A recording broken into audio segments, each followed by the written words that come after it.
The second episode of the Amazing Digital Circus is finally out. We got a lot of new information and also saw almost all of the teasers that Glitch and Gooseworks showed us. What really happened in Candy Canyon, and will there be a sequel since Jax opened the doors to the Fudge Monster in Candy Canyon after all? What secrets are hidden in this room where Gummigo and Pomni are trapped? How do Pomni's friends save her from abstraction? By the way, somewhere in the video I hid a photo of Gummigo, and anyone who finds it will get a secret theory in the comments. At the very beginning of the episode, we were shown Pomni, who was practically abstracted. But judging by further scenes, it was her dream. The digital circus had some distortion at that point, and we were also shown the hole to the basement a little differently. And by the way, when we were shown Kane, Jax, and Ragatha, we were able to understand the core values of Pomni's life. She would be abstracted if she couldn't make friends with anyone in the digital circus. And further along in the story, we see that Pomni and Ragatha are best friends. We are then very quickly told the gist of the new mission by Kane and sent the characters into Candy Canyon. After Princess Lulalalu met the new characters, she immediately sent everyone on a mission. And by the way, we never saw Kane in Candy Canyon, which means that teaser where Kane makes a cake and sets the Candy Canyon field on fire will most likely appear in the new episode. And yes, the second episode seemed pretty unfinished to me, because the storyline is that Jax left the gate from the entrance to the Candy Kingdom open and the Fudge Monster got in. We can verify this when we hear that monster's voice.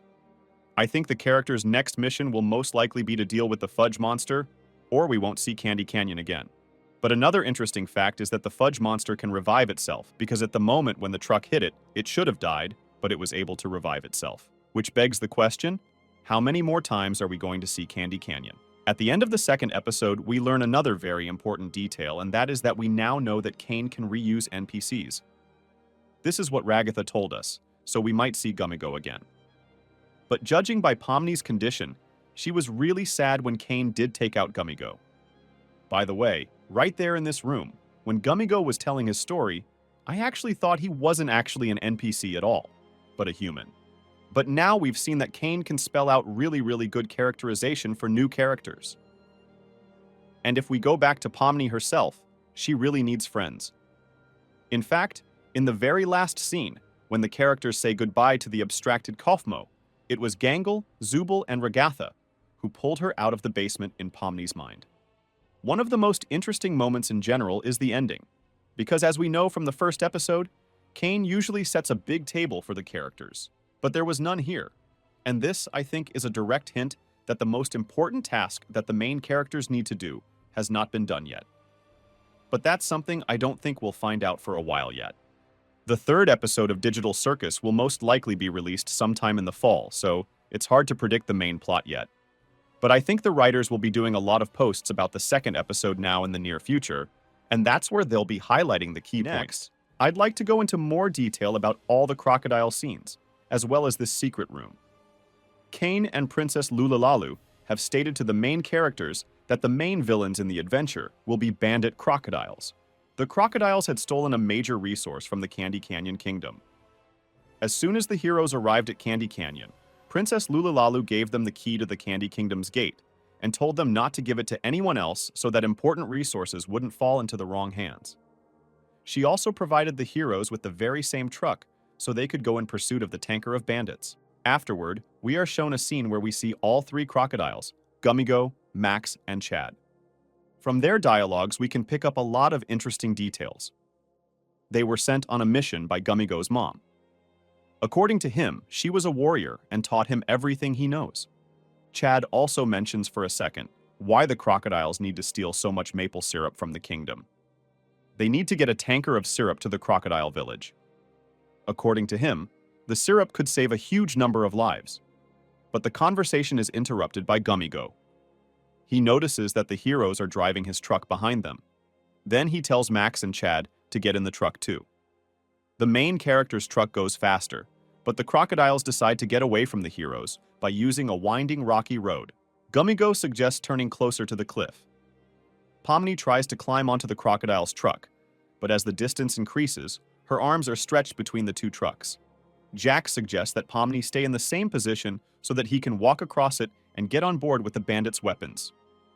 But the uneven terrain causes the truck to start shaking, and Pomni climbs onto the bandits' tanker. Jax demands that Gangle ram the crocodile tanker. Ragatha immediately speaks out against this, as they have Pomni in their possession. But Jax threatens Gangle that he will tell Ragatha about the unknown figurine belonging to Gangle. This turns out to be too important to her, and she agrees to do as Jax says. Meanwhile, Kinger wants to help Pomni hold on and throws her a lifeline first. It turns out to be useless, though. Then, Kinger throws out an anchor. The anchor flies farther than the crocodile tank and falls into the abyss. As the anchor ends up tied to the truck, it pulls the crocodile tank and the hero's truck straight into the cliff. Gumigo pulls the steering wheel to the right to turn the trucks around. However, there is a mistake in the collisions of the trucks. The hero's truck falls into the Candy River, and the tanker truck flies very high above the ground. Because of this, Pomni and Gumigo are thrown outside of the Candy Canyon map. They end up in a strange room they call Under the Map. There they find models of all of Candy Canyon's NPCs.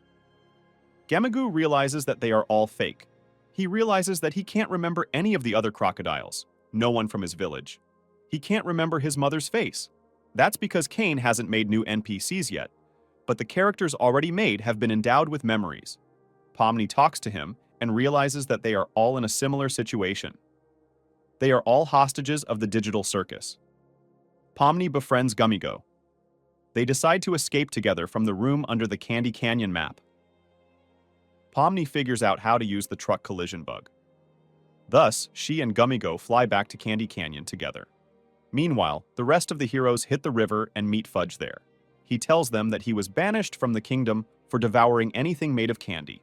Jax convinces Fudge to help the heroes tie up the crocodiles and bring them to the Candy Kingdom. In exchange, Jax promises to use the key to the gate and let Fudge back in. Pomni and Gumigo ended up flying right into the Fudge monster and crushing it. Pomni and Gumigo couldn't take it and threw up. Thanks to the arrival of a second syrup tankard from the room under the map, there is now enough syrup for both the kingdom and the crocodiles. So the bandits are released with one cistern, and the heroes return to the kingdom with the second. Gumigo has discovered the truth about the essence of his world, and so decides to travel further with Pomni. They arrive with the cistern in the kingdom, where the princess thanks them for their exploit. Pomni convinces her that he will take Gumigo with him and punish him. What do you think of the sequel? And where will the action of the third episode take place? Will Pomni continue to be haunted by thoughts of abstraction? Write your theories in the comments, and I'll be sure to read them. Also, don't forget to give this video a like and subscribe to my channel. Best of luck to everyone, and bye everyone.